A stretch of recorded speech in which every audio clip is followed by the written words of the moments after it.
OBC. Srinivas Yadav గారు.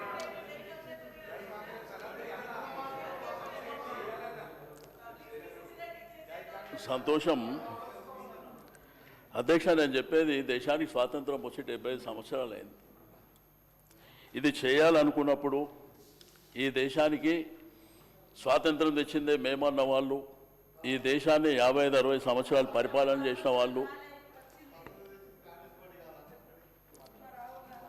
Okay మాట్లాడదామంటే మాట్లాడదాం, నాకేం అభ్యంతరం లేదు. రేపు మేము అధికారంలోకి మీరు రిజర్వేషన్ల కోసం అడిగే రోజులు కూడా వస్తాయి. అది గుర్తుపెట్టుకోండి. మా అన్నలు ఇద్దరు గొప్పగా చెప్పారు, ఇది 9th షెడ్యూల్లో పెట్టాలి అంటే ఏదో కొత్తగా ఈత నేర్పించినట్టు 9th షెడ్యూల్లో పెట్టాలని మేము చెప్పేది కాదు, చరిత్ర చెప్తుంది. హైకోర్టు జడ్జిమెంట్లు, సుప్రీంకోర్టు జడ్జిమెంట్లు ఉన్నాయి, అవి పక్కన పెడదాం. మరి ఈ రాష్ట్రంలో ఉన్నటువంటి మేజర్ కమ్యూనిటీలో మున్నూరు కాపు కులం ఉంది, మా గుల్ల కుర్మలు ఉన్నారు. మరి వారి ప్రాతినిధ్యం ఏది అధ్యక్ష? దానికి కూడా 9th షెడ్యూల్లో పెట్టాలా? 9th షెడ్యూల్ పెట్టాలా? మరి 20,000 కోట్లు బడ్జెట్లో పెడతామని చెప్పారు కదా, మరి సంవత్సరానికి 20,000 కోట్ల బడ్జెట్ పెట్టి 1,932 కోట్లు ఫస్ట్ ఇయర్ ఖర్చు పెట్టినరు. మరి దాన్ని ఎవరు చెప్పాలి? ఫీజు రియంబర్స్మెంటు మళ్ళీ బకాయిలు ఉన్నాయి. రెండోది విదేశీ విద్య, ఆ రోజు కేసీఆర్ గారు ప్రవేశపెట్టినటువంటి ఓర్సీ చదువులు, ఒక స్టూడెంట్కి 20 లక్షలు ఇచ్చేది ఎవరు చేయాలి? రెండోది అధ్యక్ష, చరిత్ర చెప్తే చెరిగిపోదు. ఇక్కడ ప్రధానంగా సమైక్య ఆంధ్రప్రదేశ్ రాష్ట్రం ఉన్నప్పుడు అధ్యక్ష 2 ప్రభుత్వాలు వాళ్ళు 10 సంవత్సరాలలో ఖర్చు పెట్టింది బీసీల మీద 120 కోట్ల రూపాయలు. రెండోది ఇంకొక పార్టీ ప్రభుత్వంలోకి వచ్చినప్పుడు 16,000 కోట్ల రూపాయలు ఖర్చు పెట్టారు 10 ఏళ్ళకు. కేసీఆర్ గారి ప్రభుత్వం వచ్చిన తర్వాత 9 ఏళ్లలో 45,000 కోట్ల రూపాయలు ఖర్చు పెట్టారు. రెండోది చట్టసభల్లో వాళ్ళకు ప్రాతినిధ్యం ఉండాలని చెప్పి ఏదైతే పవిత్రంగా భావించేటువంటి ఈ శాసనసభ స్పీకరు బీసీ బిడ్డను కూర్చోబెట్టాడు కేసీఆర్ గారు. శాసన మండలిలో మన సెక్రటరియట్లో మన స్వామిగౌడ్ గారి గురించి మీకు అందరూ తెలుసు, వారిని కూర్చోబెట్టాడు. పార్లమెంట్లో అత్యున్నతమైనటువంటి రాజ్యసభ, ఎందుకంటే వాళ్ళకు నియోజకవర్గాలు లేవు, ప్రాతినిధ్యం లేదని 2 బీసీ బిడ్డలని రాజ్యసభలో కూర్చోబెట్టారు. బండా ప్రకాష్ గారు కావచ్చు, లింగయ్య యాదవ్ గారు కావచ్చు. అంటే నేనేమంటా అంటే కేసీఆర్ గారు ఒక ప్రయత్నం చేశారు. గురుకుల నేను ఈ 2 రాష్ట్రాల్లో నేను ఒక పెద్ద బ్రాండు, నాకు ఎవరు సర్టిఫికెటో కిరీటమో పెట్టే అవసరం లేదు. రెండోది ఈ శాసనసభల మీ అందరికంటే సీనియర్ నేనే, మా సీనియర్ అన్న నేనే ఉంటాం, మా దామన్న ఉన్నాడు. కాబట్టి 2 రాష్ట్రాల్లో కూడా నాకేదో కిరీటాలు వస్తే తీసుకునేది కాదు, కష్టపడి శక్తితో పైకి వచ్చినటువంటి వ్యక్తిని. నేనేమంటా అంటే కేసీఆర్ గారు ఒక ప్రయత్నం చేశారు. రాష్ట్రంలో విద్య ఉపాధి అవకాశాలు ఉండాలని వారు గురుకుల పాఠశాలలు 19 ఉంటే 327 వరకు తీసుకెళ్ళారు. ఇంజనీరింగ్ కాలేజీలు పెట్టిర్రు, డిగ్రీ కాలేజీలు పెట్టిర్రు, మెడికల్ కాలేజీలు పెట్టిర్రు, లా కాలేజీలు పెట్టిర్రు, మహిళా కాలేజీ కూడా పెట్టిర్రు. వారి దగ్గర ఒక 4,311 మందికి ఉద్యోగాలు కూడా ఇచ్చారు. రెండోది గ్రామీణ ఆర్థిక వ్యవస్థ బలోపేతం కావాలని మరి అనేకమైనటువంటి సంక్షేమ కార్యక్రమాలకు కూడా వారు శ్రీకారం చుట్టారు. నేను అడిగేది ఏంటంటే కామారెడ్డి డిక్లరేషన్లో మీకు ఇది తెలియకనా ఆల్ ఇండియా కాంగ్రెస్ పార్టీ చరిత్ర 140 సంవత్సరాలని చెప్తారు కదా, ఇది మనం భారతదేశంలో అధికారంలో లేము అని తెలిసి కూడా మీరు ఎవరిని మోసం చేయడానికి పెట్టిన అనేదే కదా నేను అడిగేది. సరే కాంట్రాక్టులల్లా బీసీలకు 42% రిజర్వేషన్ ఇస్తారని చెప్పారు. రెండోది సీనన్న మాట్లాడితే ఏం చెప్పిండంటే లోకల్ బాడీస్లా పార్టీ పరంగా ఎవరు ఇచ్చే అవసరం లేదు. గడిచిన 10-15 సంవత్సరాల నుంచి 65% లోకల్ బాడీలో ఉంటుందే బీసీలు. అది ఎవరు చెప్పే అవసరం లేదు. కానీ మొదటిసారి చరిత్రలో జనరల్ సీట్లలో బీసీలు గెలిచిందంటే ఇది దేనికి సంకేతం పోతుందో ఒకసారి గుర్తుపెట్టుకోవాల్సినటువంటి అవసరం ఉన్నది. దయచేసి నేను కోరేదల్లా, మీకు రిక్వెస్ట్ చేసేదల్లా, మేము ఈ సమాజంలో అగ్రభాగాన ఉన్నటువంటి వాళ్ళం. మా పాపులేషనే 51%, 56 కులగణన చేసిన తర్వాత దాన్ని 46కు తెచ్చారు. మీరు మైనార్టీలను కలిపి పెట్టారు, అది మీరు చూసుకోండి ఒకసారి. ఆ తర్వాత దళిత బిడ్డలు, గిరిజన బిడ్డలు, మైనారిటీ బిడ్డలు నిజంగా మేము బయటికి వెళ్ళాలనుకుంటే ఈరోజు రాష్ట్రంలో అవేరే ఉన్నారు అందరు. మేము నిజంగా కూడా బయటికి వెళ్ళాలని సమాజం అనుకుందనుకో ఆ తర్వాత జరిగేది మీ రిజర్వేషన్లు ఆడుకునే పరిస్థితి వస్తుంది అనేటువంటిది నేను ఈ సందర్భంగా తెలియజేస్తున్నా. ప్రపంచంలో ఎన్నో ఉద్యమాలు జరిగినాయి. తెలంగాణ ఉద్యమాన్ని మన కళ్ళారా చూసిన వాళ్ళం, కానీ నీతి నిజాయితీగా బతకాలనేటువంటి సంకల్పం ఉన్న వాళ్ళం. నమ్మించి మోసం చేయకండి, గొంతు కోయకండి. మీరు ఏదైతే చేస్తామంటున్నారో అది చేయండి. అదేమో 9th షెడ్యూల్లో జరగదు. మీరు బీజేపీ వాళ్ళని ఎందుకు అన్నారంటే వాళ్ళు హామీ ఇయ్యలే, మీరిచ్చారు. తెలిసి కావాలని మోసం చేయాలని మీరు హామీ ఇచ్చారు. భూసాని కమిషన్ వేసిర్రు, టేబుల్ చేసిర్రా, పబ్లిక్ డొమైన్లో పెట్టినరా, పెట్టలే. ఈ విధంగా ఎవరన్నా మాట్లాడుతుంటే అవి ఇవ్వండి అధ్యక్ష, అవకాశం నాకేమో అభ్యంతరం లేదు. నేను ఎవరిని విమర్శించడానికో ఎవరిని టార్గెట్ చేయడానికో నేను చెప్తలేను, మాట్లాడమన్నాడు, నాకు అభ్యంతరం లేదు.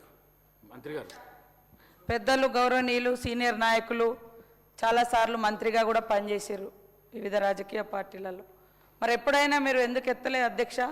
సరే, 100 సంవత్సరాల నుంచి ఇది జరగలేదు, కానీ మా రాహుల్ గాంధీ గారు చిత్తశుద్ధితో సరే గతంలో జరిగింది చేసి చూపించాలని ఆయన భారత్ జోడో యాత్ర తర్వాత ప్రజలతో చాలా ఇంట్రాక్షన్ చేసి మరి ప్రజలతో అనుబంధంతో ప్రజలు వ్యక్తం చేసిన అన్నీ కూడా అసమానతలను అర్థం చేసుకొని జిత్నా ఆబాది ఇత్నా ఇస్సేదారి అనే ఒక గొప్ప నినాదంతో బయటికి రావడం జరిగింది అధ్యక్ష.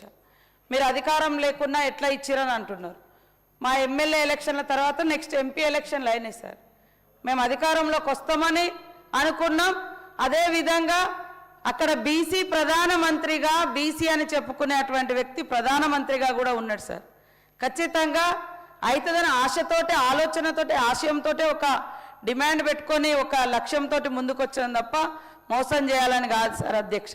మరి వీళ్ళు ఒక ప్రాంతీయ పార్టీగా ఉంటూ ఎప్పుడూ కూడా నేషనల్ పార్టీగా కాదు. అలాంటప్పుడు మరి మైనార్టీలకు 12% రిజర్వేషన్ ఇస్తామని 10 ఏళ్లలో ఇవ్వకుండా మోసం చేసి మేము ఇక్కడ తీర్మానం చేసినాం, సెంట్రల్ పంపించినామని చేతులు దులిపేశారు అధ్యక్ష. మరి ఇది కాదా అధ్యక్ష మోసం? ఇది కాదా అధ్యక్ష?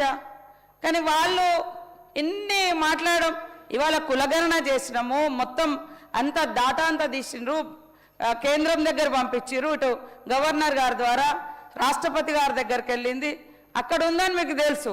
మనం అందరం ఎట్లా సక్సెస్ అయిదాము, దాన్ని ఎట్లా సాధించుకున్నామని కాకుండా మా చిత్తశుద్ధిని కూడా ఓకే లాస్ట్ కొన్ని సంవత్సరాలు జరగలేదు. ఇప్పుడు మా రాహుల్ గాంధీ గారు నూతనంగా ఆలోచించి తన ఆలోచన శక్తితోటి మొట్టమొదటిసారి ఈ తెలంగాణలో చేయించిండు. అన్ని రాష్ట్రాల్లో కూడా అది చేయాలని వారు డిమాండ్ చేసిర్రు. దాని ఆధారంగా ఖచ్చితంగా కేంద్ర ప్రభుత్వం ఆ దిశగా అడుగులేస్తుందని ఆశిస్తూ ఉన్నాం. మీరు మా చేసిన దాన్ని కూడా తిట్టడం అయితే ఇది కరెక్ట్ కాదు అధ్యక్ష. మనం అందరం ఐక్యమై సాధించుకుందాం అనే ఉద్దేశంతో సభని అడ్రస్ చేస్తే బాగుంటుందని కోరుతా ఉన్నా అధ్యక్ష. అధ్యక్ష, మా అక్క మాట్లాడితే నాకు అభ్యంతరం లేదు. వారు చెప్పారు రాహుల్ గాంధీ ఆశయాలు, జిత్నే ఆబాది. సరే, దేశంలో జిత్నే ఆబాది పక్కన పెట్టాక మన దగ్గర అయితే ఆబాది ఉంది కదా, మీకు అధికారం వచ్చింది కదా, బీసీ సబ్ ప్లాన్ పెట్టడానికి 9th షెడ్యూల్ పోవాలా? బీసీ సబ్ ప్లాన్ పెట్టడానికి 9th షెడ్యూల్ పోవాలన్నా చెప్పండి మీరే. 20,000 కోట్ల బడ్జెట్ కోసం లేదు, మా మా నాయకులకు మంత్రి పదవి ఇవ్వడానికి కూడా 9th షెడ్యూల్ పోవాలా?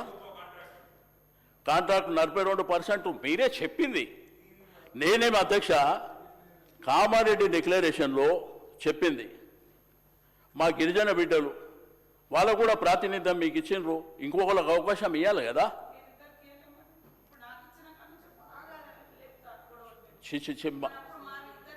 మాకు అభ్యంతరం లేదక్క. నేను అనేది మిమ్మల్ని కానీ అంటే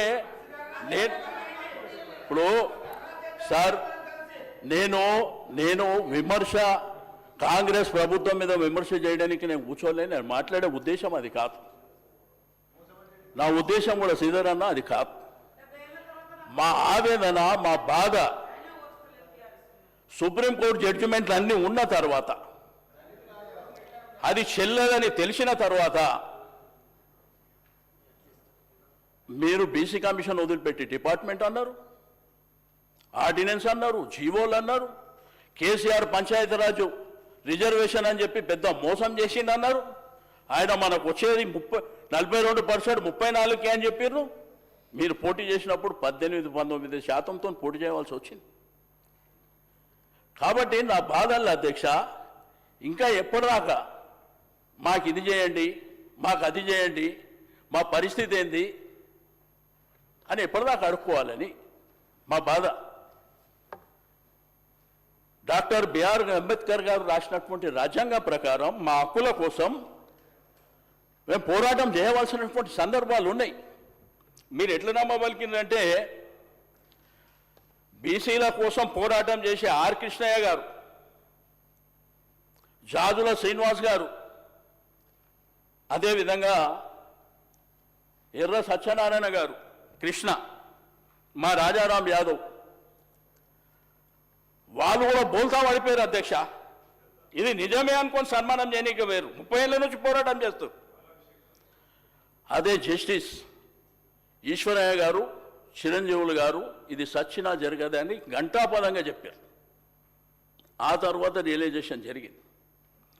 నేను అడుగుతా, సరే అధికారం, రాజకీయాలు, లేదంటే వాళ్ళు చేయాలని వీళ్ళు చేయాలని మమ్మల్ని యునానిమస్గా ప్రభాకర్ అని చెప్పిండు, మేము ఇట్లా బిల్లు పెడుతున్నాం, మీరు సపోర్ట్ చేయాలి, 100% చేస్తామని చేసినాం. కానీ ఆ రోజు ఇది జరగదని చెప్పినాం. కులగణన చేసినామంటే ఈ నిండు శాసనసభలో ముఖ్యమంత్రి గారు 16 లక్షల మందిది చేయలేదని చెప్పి అఫీషియల్గా చెప్పాడు. అవన్నీ ఎట్లా చెల్లుబాటు అవుతాయి? మా రాజకీయ ప్రాధాన్యం ఏది? మాకు ఇస్తా అన్నటువంటి కాంట్రాక్ట్లు ఏవి? మరి మన బిడ్డలకు సంబంధించినటువంటి అధికారం వచ్చింది, సంతోషం. కానీ ఒక మేజర్ కమ్యూనిటీలకు సంబంధించినటువంటి ఒకవైపున యాదవులు, కురుమలు, మునురు కాపులు, గిరిజన బిడ్డలు, వాళ్ళ ప్రాతినిధ్యం ఉండాలనేది కదా మేము కోరుకుంటుంది. 2.5 సంవత్సరాలు ఏందాక ఖాళీ పెట్టిర్రు మంత్రి పదవులు. వాళ్ళు ఇస్తే సంతోషపడి మా జనాభా కోసం, మా అణగారిన బిడ్డల కోసం పోరాటం చేస్తారు కదా. డిప్యూటీ సీఎం గారు, ఫైనాన్స్ మినిస్టర్ గారు చెప్తారు, మాది అంకల గారడి కాదు, పేదవాళ్ళ కోసం మేము చేస్తుంది. మరి బడ్జెట్లో మీరు పెట్టింది ఎంత? ఫస్ట్ ఇయర్ పెట్టిరు 9,000 కోట్లు, ఖర్చు పెట్టింది 1,932 కోట్లు. మరి దీన్ని ఏమనాలి? బీసీ స్లప్ అని ఎక్కడిపోయింది? కాబట్టి దయచేసి నేను పెద్దలు శ్రీధర్ అన్నకు, మా శ్రీధర్ అన్నకు, ప్రభాకర్ అన్నకు, మా సీతక్కకు చెప్తున్నా, మీరు క్యాబినెట్లో మాట్లాడండి, ముఖ్యమంత్రి గారితో మాట్లాడి మా బిడ్డలు ఎదగాలి. మీరు ఇచ్చిన హామీ కదా, మేము కొత్తగా అడుగుతుంది ఏం లేదు. ఫైనాన్స్ మినిస్టర్ గారేమో ఇగో ఈ అప్పులకు కట్టాలి, దీనికి కట్టాలి, దీనికి కట్టాలి, మా దగ్గర డబ్బులు లేవు అనే విధంగా ఆయన మాట్లాడుతున్నాడు. మరి ఎందుకు పెట్టారు బడ్జెట్లో? 2,000 కోట్లు పెడితే 2,000 కోట్లే పెట్టు. ఎందుకు మమ్మల్ని మోసం చేస్తున్నారు? ఎస్సీ సబ్ ప్లాన్ పెట్టిన అది పూర్తి స్థాయిలో ఖర్చు పెడతలేరు.